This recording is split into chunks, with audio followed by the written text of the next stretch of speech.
Hello, everyone. This is Asia Davis Isbell with Team Cheeky, and I have Abha and Jack also with Team Cheeky on with me today. Thank you guys for joining us. We are continuing our theme of transferable skills, and we thought we would depth about what a transferable skill is and compare it to what a core competency is. Isaiah did talk just briefly about that in a video earlier this week, might have been last week, but we thought we would talk a little bit more in depth and then also discuss what it is that employers care about with regards to transferable skills and core competencies. So I've got two of my teammates on with me. If you're jumping on, say hi so we can see you. I can usually see your comments, but if you have questions while we're on too, feel free to ask. Otherwise, post your questions in the comment section and we'll get to those a little bit later today as well.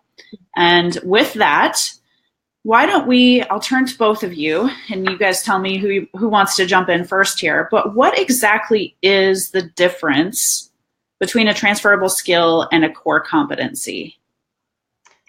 So, transferable skills, so maybe just define that first of all, because I think in academia, we're really, stuck into technical skills. We always talk about our technical skills, what lab skills you need or know, but transferable skills are really any skills that are non-technical, okay?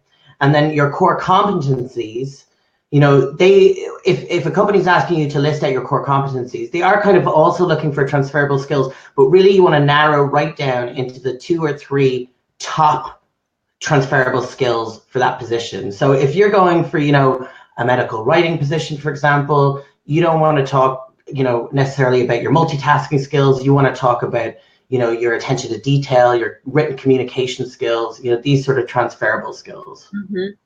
Yeah, I love that. So let's make sure that everybody understands completely that a core competency can be a transferable skill or a technical skill, right? But I think another really important, or a double click, as I like to say on this, is a core competency is something that is, it's core to you and how you work, right? So it is something that could potentially set you apart from every other candidate. So it's extremely important, obviously, to look at what your transferable skills are and even your technical skills.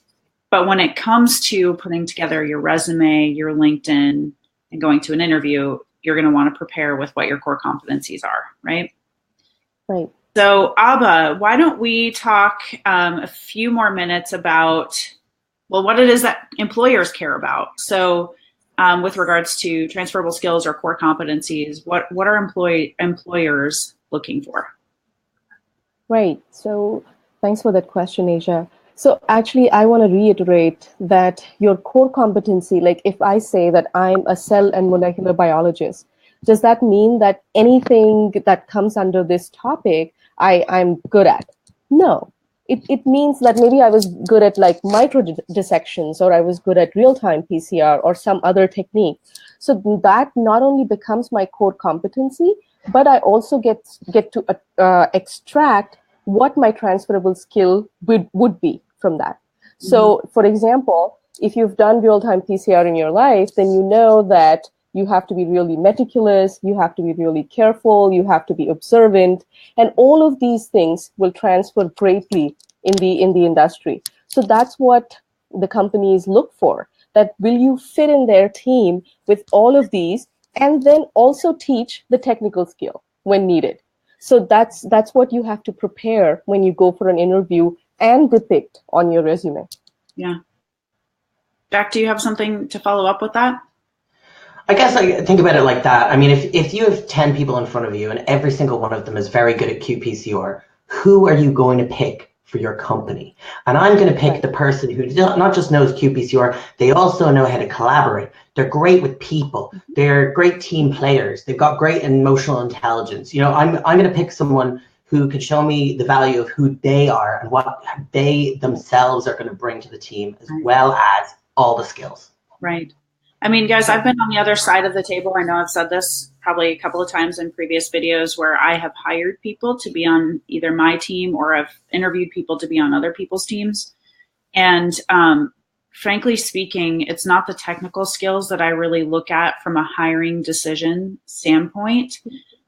Yes, I'm going to look at them to see if directionally it shows me they can learn the things that I need them to be doing. Right. But they don't need, for me, for the stuff that I've done, they don't need all of those technical skills. What they need, it really is to show me that they can learn something new and adapt to something that the team might need, right?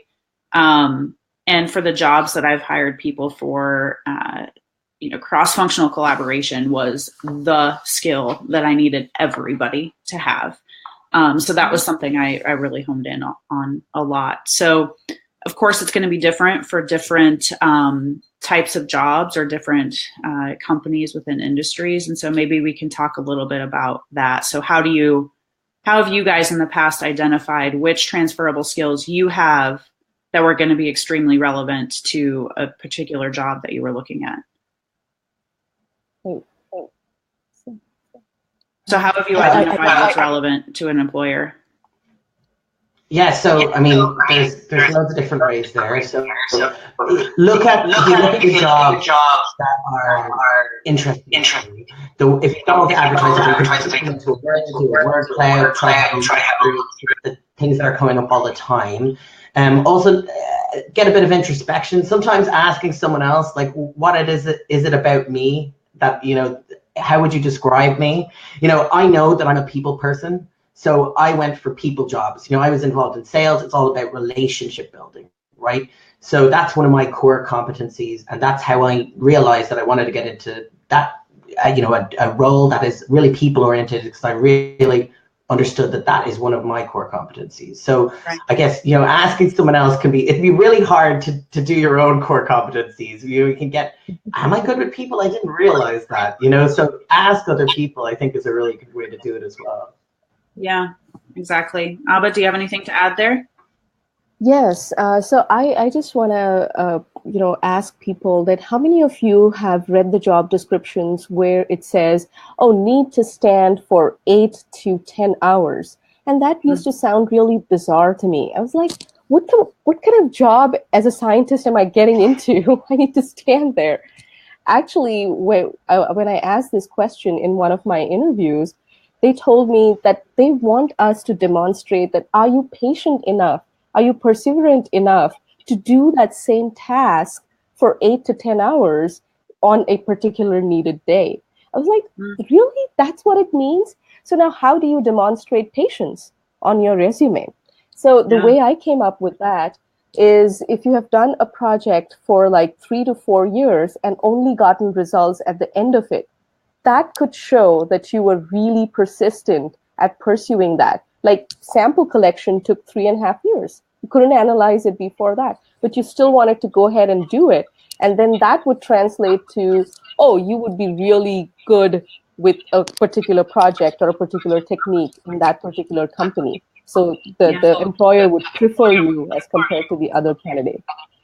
Yeah. So a couple of things I'll just maybe recap with you guys is that I heard a couple of things. So in order to sort of understand what transferable skills you have that might be important, check in with people that you know, right? And that can tell you what you're good at, because sometimes we forget or we don't see it in ourselves, right?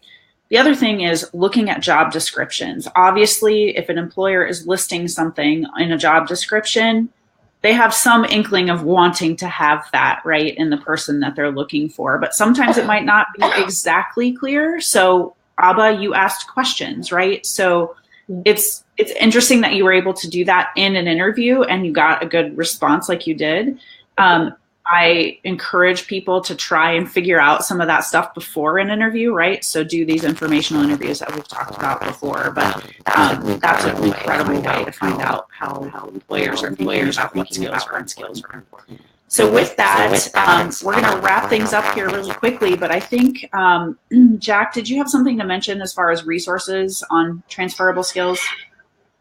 Yeah, I think we have a really great article on our blog at the 26 core competencies you have, you just don't know yet. And I think it will really make you realize just how many transferable skills and core competencies, like it will make you realize how much you already have through doing your lab work, through your academic career. So I encourage you to go check it out, because I think it will really help in identifying these in yourselves. You'll have an aha moment. Yeah, guaranteed you will. And we'll post that, a link to that in the comments to this. If you guys have any questions, please do feel free to reach out to us here in your comments to this post. Thank you. So many of you joined. You didn't have a lot of questions for us, but that's okay. If you have them, post them in the comments and we'll come back to them. Thank you for joining us, and we will see you guys next week. Have a great rest of your week and weekend. And thank you, Abha and Jack. Nice to see you guys. See you guys. Thank you. Bye, everyone.